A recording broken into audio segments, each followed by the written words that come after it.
mas as pessoas tendem a menosprezar. Fala assim, não vou nem votar, pra mim é a mesma coisa.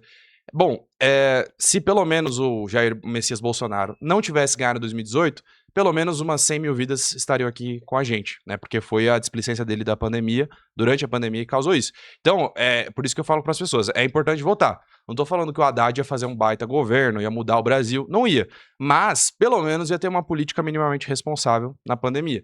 Então, as pessoas têm que ter esse peso na consciência para ir agora em 2026. Tiveram em 2022, pelo menos, e o Bolsonaro não foi reeleito, o que não sou nenhum fã do Lula, não gosto do Lula, mas melhor que o Bolsonaro, na minha opinião, era.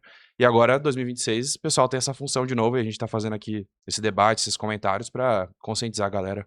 Legal. Isso é bom porque, assim, a gente vê que os jovens querem se interessar pela política. Sim. Alguns estão perdidos no meio do fogo cruzado, não sabem nem o que é a política. Exato. Mas de alguma forma, não, eu tô defendendo essa bandeira, eu seguro essa, etc. Tem aquele fervor, mas se colocar no final das contas, ele não sabe o que ele ainda tá fazendo, ele precisa estudar um pouco mais. Sim. Quando a gente vê um cara novo, né, um cara que estudioso sobre o assunto, não só política, econômica, etc., e a gente precisa analisar esse Brasil como um todo, né?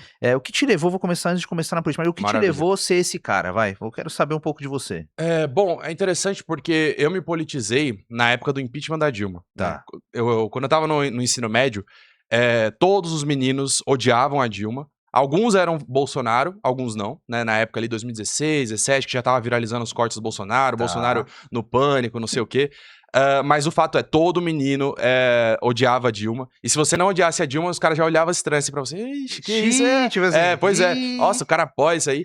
E aí, criou esse sentimento antipetista, especialmente eu que vim de uma classe média paulistana. Então, assim, uma das classes, digamos assim, que foi mais afetada pela crise da Dilma. Então, existe uma justificativa ali. A Dilma cometeu muitos erros econômicos, agravou uma crise que provavelmente ia ser inevitável.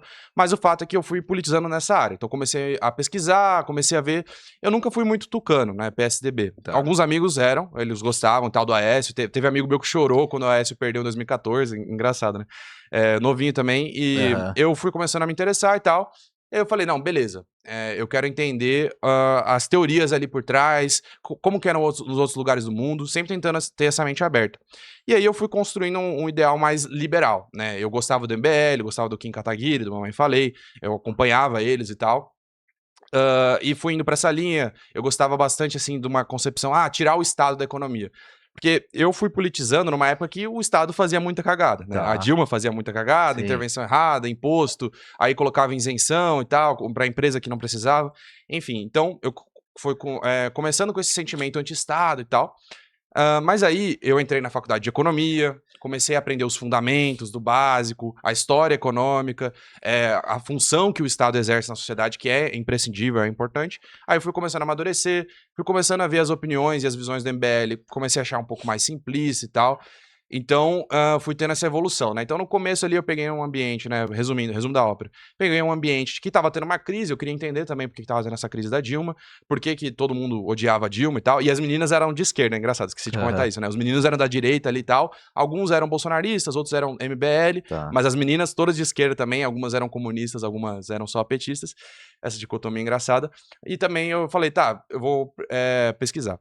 Aí por um tempo, nessa época eu era mais à direita, por um tempo também eu fui mais à esquerda, e hoje eu já não me identifico com nenhum dos lados, eu acho que ambos têm suas virtudes e suas falhas.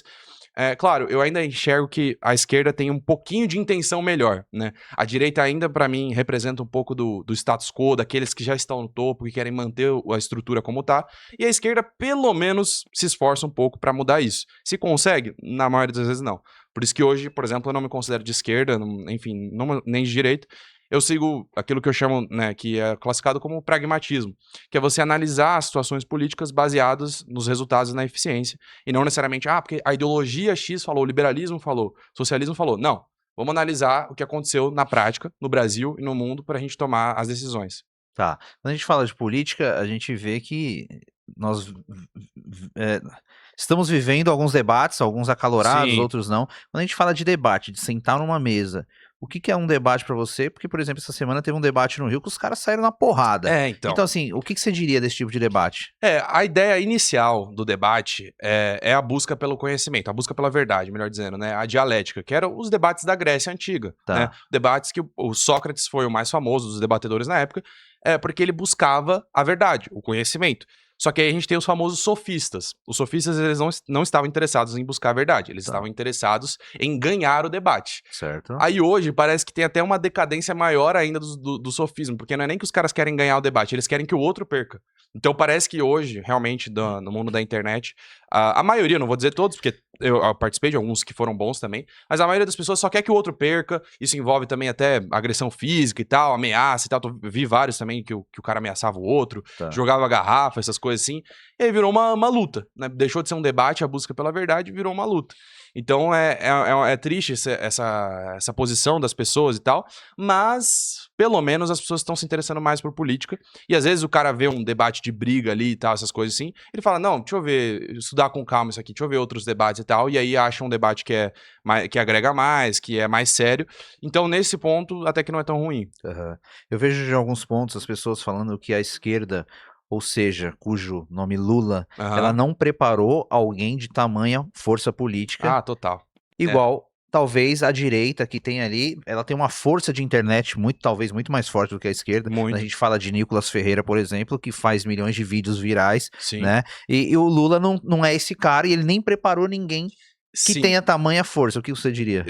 Completamente correto. E eu acho que tem alguns motivos pra isso. Tá. O Lula, apesar dos apesares, ele é um ótimo político. Gostando ou não dele, todo mundo sabe que ele é um bom político, né? Ele sabe ter relacionamentos e tal. Só que, na minha opinião, o egocentrismo dele, né, é maior do que a capacidade de ser político. Egocentrismo no sentido de que ele acha que ele vai resolver, e só ele vai resolver, e que ele não precisa dos outros. Mesmo por isso que ele não preparou um terreno para um sucessor, né, bem estruturado e tal, que apesar dos apesares, a direita conseguiu fazer. Então o Lula, ele é tão cheio de si nesse sentido, que ele fala, não, eu seguro e tal, eu vou lá concorrer de novo, vou ganhar, beleza, ganhou. Aí talvez ele ganhe de novo agora em 26, legal, ganhou, vai ganhar 4 eleições.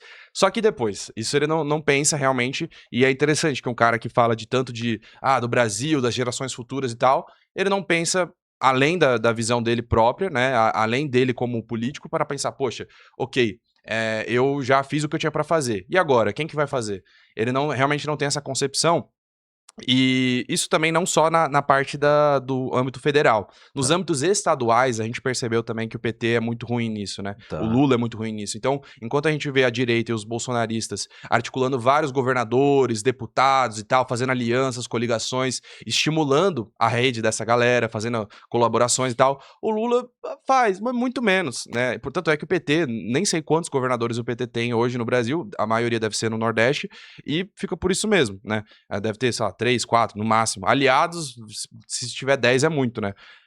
Porque justamente o Lula também tem essa visão centralizadora do federal, mas nos âmbitos estaduais também pouco articula, pouco tem essa vontade, né? Que a direita realmente tem muito mais. E as redes sociais são um reflexo disso, né?